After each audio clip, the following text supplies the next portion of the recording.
विक्रांत मैसी के रिटायरमेंट की खबर ने उनके फैंस को चौंका दिया है, लेकिन अब उनके रिटायरमेंट पर एक और बड़ी खबर सामने आ रही है, जिससे उनके फैंस को ज्यादा तो नहीं पर कुछ राहत मिल सकती है।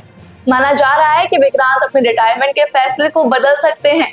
अभी हाल ही में विक्रांत प्रधानमंत्री नरेंद्र मोदी से मिले थे उनकी नई फिल्म द साबरमती रिपोर्ट की स्पेशल स्क्रीनिंग पर, जहां इनकी मोदी जी से कुछ बातचीत हुई। क्या बात हुई वो तो हम नहीं जानते, लेकिन उस बात के बाद विक्रांत के व्यवहार में कुछ बदलाव नजर आया, जिन्होंने सवाल खड़ा कर दिया है कि शायद उनके रिटायरमेंट की खबर पर वो खुद श्योर नहीं है। दरअसल जब मीडिया ने उनसे उनके इस फैसले पर सवाल किए तो वो बिना कुछ बोले चुपचाप वहां से निकल गए। उन्होंने इस फैसले पर कोई कमेंट नहीं किया। हालांकि उन्होंने प्रधानमंत्री मोदी के साथ अपने इस अनुभव को बेहद खास बताया। उन्होंने कहा, आज मुझे प्रधानमंत्री नरेंद्र मोदी जी के साथ अपनी फिल्म देखने का मौका मिला। यह मेरे करियर का अब तक का सबसे यादगार पल है। उनके साथ बैठकर फिल्म देखना मेरे लिए शब्दों से परे है। ये बोलकर वे वहां से चुपचाप निकल गए। विक्रांत मैसी और राशि खन्ना की फिल्म द साबरमती रिपोर्ट की स्पेशल स्क्रीनिंग संसद भवन के बाल योगी ऑडिटोरियम में आयोजित की गई थी। यह एक खास मौका था क्योंकि इस स्क्रीनिंग में देश के प्रधानमंत्री नरेंद्र मोदी के साथ गृह मंत्री अमित शाह और रक्षा मंत्री राजनाथ सिंह जैसे कई बड़े नेता भी मौजूद थे। स्क्रीनिंग सोमवार की शाम को हुई और इस मौके ने विक्रांत और राशि दोनों के लिए एक यादगार अनुभव बना दिया। विक्रांत मैसी का नाम आज बॉलीवुड के सबसे टैलेंटेड और सादगी भरे एक्टर्स में गिना जाता है। वो मुझे भी बहुत पसंद है। उन्होंने अपने करियर की शुरुआत छोटे पर्दे यानी टीवी से की थी। विक्रांत को टीवी शोज धर्मवीर और बालिका वधू से पहचान मिली, लेकिन असली लोकप्रियता वीर शिवाजी और कबूल है जैसे सोच से उनको मिली है। उनकी एक्टिंग इतनी नेचुरल होती है कि लोग उनसे आसानी से जुड़ जाते हैं।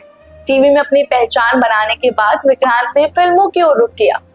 उनकी पहली फिल्म लुटेरा थी, जिसमें उनका किरदार तो काफी छोटा था, लेकिन उनकी परफॉर्मेंस ने लोगों का ध्यान उनकी ओर खींच लिया। इसके बाद वे मशाल में नजर आए और फिर 2017 में आई अ डेथ इन द गंज में उनके करियर को नई दिशा दी। इस फिल्म में विक्रांत ने लीड रोल निभाया था। विक्रांत ने कई दमदार फिल्मों में काम किया। छपाक में दीपिका पादुकोण के साथ उनकी जोड़ी को सराहा गया। वहीं हसीन दिलरुबा में तापसी पन्नू के साथ उनके किरदार ने खूब तारीफें बटोरी है। इसके अलावा लव हॉस्टल और फॉरेंसिक जैसी फिल्मों में उनकी गंभीर और इंटेंस एक्टिंग ने फैंस को और प्रभावित किया है। फिल्मों के साथ साथ विक्रांत ने वेब सीरीज में भी काम किया है, जैसे कि मिर्जापुर और क्रिमिनल जस्टिस जैसी सीरीज। इनमें उनका काम शानदार रहा। उनके किरदारों में एक सादगी होती है जो दर्शकों को अपने करीब महसूस होती है। जब उन्होंने रिटायरमेंट का ऐलान किया था तो उनके फैंस का दिल टूट सा गया था, लेकिन अब उनके व्यवहार और पीएम मोदी से मुलाकात ने फैंस की उम्मीदें फिर से जगा दी है। सोशल मीडिया पर लोग कह रहे हैं कि विक्रांत जल्द ही अपने फैसले को वापस लेंगे। उनके फैंस कई कमेंट कर रहे हैं। एक फैंस ने लिखा, विक्रांत जैसे टैलेंटेड एक्टर को इंडस्ट्री से रिटायरमेंट नहीं लेना चाहिए। हमें यकीन है कि वे वापस जरूर आएंगे। कुछ लोग यह भी मानते हैं कि हो सकता है कि विक्रांत का रिटायरमेंट सिर्फ एक प्रमोशनल स्टंट हो। उनकी नई फिल्म द साबरमती रिपोर्ट और डॉन 3 में उनकी संभावित भूमिका को देखते हुए ये संभव लगता है कि उन्होंने यह सब अपने फैंस को सरप्राइज देने के लिए किया हो। लेकिन अगर ये सच है तो भी विक्रांत ने अपने फैंस को बांधे रखने का तरीका सही चुना है। फैंस को भी इंतजार है कि वह इस सस्पेंस को कब खत्म करेंगे। क्या वह इस फैसले पर फिर से सोचेंगे? क्या उनका करियर अब एक नया मोड़ लेगा?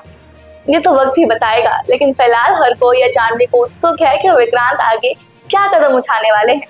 बाकी आप इस पे क्या सोचते हैं? आप विक्रांत के कितने बड़े फैंस हैं? हमें कमेंट बॉक्स में जरूर बताएं। हमें आपके कमेंट का इंतजार रहेगा। अगर वीडियो अच्छी लगी हो तो वीडियो को लाइक और सब्सक्राइब करना बिल्कुल मत भूलना।